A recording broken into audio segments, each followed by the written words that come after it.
If your project breaks, either a single piece or several, you may feel a panic. There are ways of fixing something like this where it's just a single layer that has gone wrong.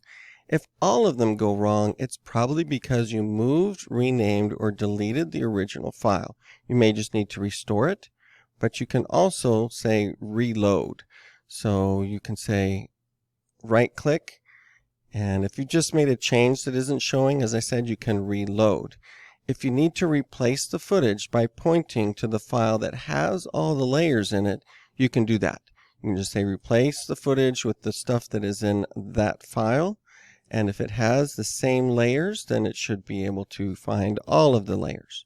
If you have an individual layer, the best thing is probably just to go and get just that one.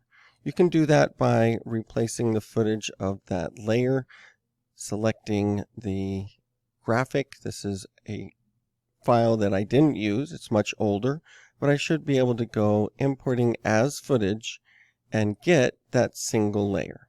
And it went and found the eyes. Of course, your animation now depends on that additional file.